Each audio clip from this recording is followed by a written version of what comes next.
कभी आपने देर रात को निकलने की कोशिश की है? मेरे ख्याल से ज़रूर की होगी। या तो कभी आप किसी पार्टी या शादी से लेट आते होंगे, या फिर कभी यूं ही आपको अपने काम में देरी हो गई होगी और आपने उस रास्तों को देखने की कोशिश की है जो यूं ही सुनसान वीरान पड़े रहते हैं।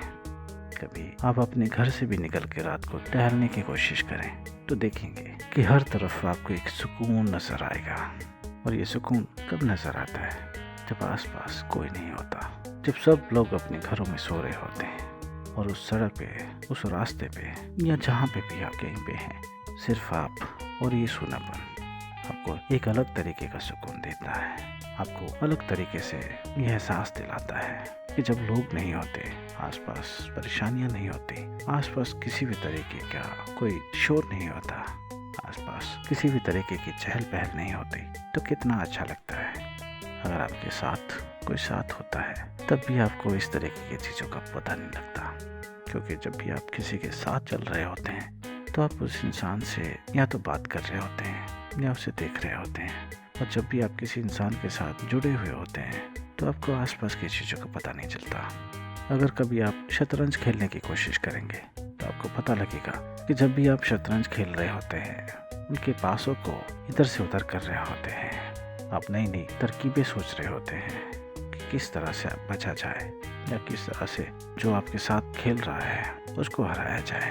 तो इस चक्कर में आपके आसपास क्या चीज़ चल रही है, कौन लोग बैठे हैं, क्या कर रहे हैं, इसका कभी कुछ नहीं पता चलता। तो इसका मतलब क्या हुआ कि हमारे पास इंसान नहीं होने चाहिए, हमारे आसपास लोग नहीं होने चाहिए, या हमें इंसानों की ज़रूरत नहीं। ऐसा बिल्कुल नहीं है।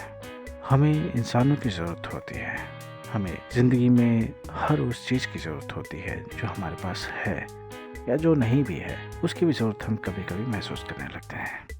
लेकिन जब भी हम इस तरह की चीज़ों को महसूस करते हैं तब हमें ये देख लेना चाहिए कि हम कर क्या रहे हैं, हम सोच क्या रहे हैं, किस तरह से हम चीज़ों को अपनी ज़िंदगी में लाकर हम उसके बिना भी रहना सीख रहे हैं। जब उस रास्ते पर इंसान नहीं होते तो शांति होती है, क्योंकि दिन में सब शोर कर रहे होते हैं। और यही शांति, यही सुकून जब आप किसी शादी या पार्टी में जाते हैं तो आपको अखरने लगता है कि हम शादी में आए हैं और सब चुप हैं। तो हर चीज़ की ज़रूरत हर जगह नहीं होती, वो किसी किसी जगह अच्छी लगती है। जैसे तन्हाई, सुनसान और सूनापन कुछ जगहों पे अच्छा लगता है, उसी तरह से शोर शराबा भी कुछ ही जगहों पे अच्छा लगता है।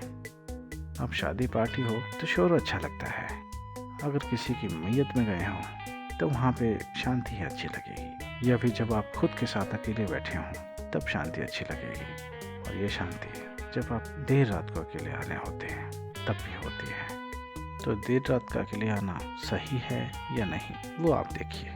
शांति सही है या नहीं, वो भी आपको देखिए, क्योंकि मैं ये चीज़ें बता देता हूँ। अब उसको अपनी ज़िंदगी में कैसे ही डालना है, कैसे उसके साथ जीना है, उसके साथ कैसे फैसले लेने हैं, ये सब आपके ऊपर है।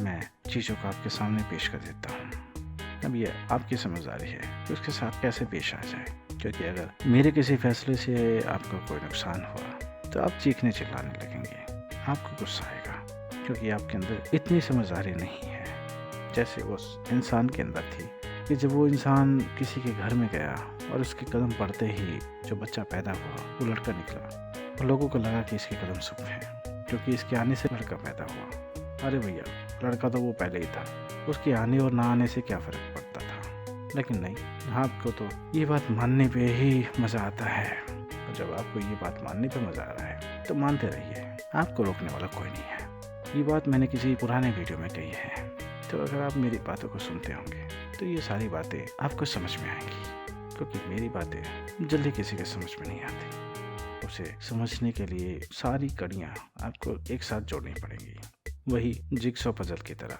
जहाँ पे एक ही तस्वीर के कई टुकड़े कर दिए जाते हैं और फिर जब उनको जोड़ा जाता है तो ये एक पिक्चर बनती है। अगर वो गलत तरीके से जुड़े हों तो पिक्चर कभी बन नहीं पाएगी। उसी तरीके से मेरी बातों को अगर आप सही तरह से समझना चाहते हैं, मेरी बातें किस लिए कही गई हैं और उनका कहने का मकसद क्या है, मेरी और बातों को सुनेंगे तभी समझ पाएंगे। तो मेरी बातों को सुनिए, मेरी बातें कैसी हैं कैसे नहीं ये आप तय करें। मेरी आवाज़ अच्छी है या नहीं ये आप तय करें। मेरा काम है आपको नई नई तरह की बातें बताना और उन बातों के पीछे जुड़ी सच्चाई और उनके बातों से जुड़े हुए एहसास, उन सब को आपको सामने ला के पेश कर देता हूँ। और आपको उनके साथ क्या करना है ये आपके ऊपर है, क्योंकि मैं किसी भी तरह से आपको किसी चीज़ के लिए मना नहीं सकता और किसी चीज़ के लिए मना भी नहीं कर सकता, क्योंकि मेरा आप पे कोई हक नहीं। ज़िंदगी में जिन इंसानों के ऊपर हक होता है हम उन्हें भी फोर्स नहीं करते, तो जिन पे हक नहीं है उन्हें फोर्स करके क्या फ़ायदा। तो ज़िंदगी में सुकून ढूंढिए, ज़रूरतें कभी ख़त्म नहीं होंगी। ये बात मैंने कहीं सुनी थी, शायद फेसबुक पे। तो ऐसी जगहों पे भी अच्छी बातें मिल जाती हैं, कीचड़ में भी कमल खिल जाता है। तो इन बातों का क्या है, बातें जो भी काम की हों कहीं से मिले वो ले लेनी चाहिए, न जाने कि इस मोड़ पे कहाँ काम आ जाए। तो रखते हैं अगले मिलने के वादे के साथ। अगर मुझसे जुड़े रहेंगे तो मुझे भी अच्छा लगेगा। तो ज़िंदगी में सुकून ढूंढिए, ज़रूरतें कभी ख़त्म नहीं होंगी।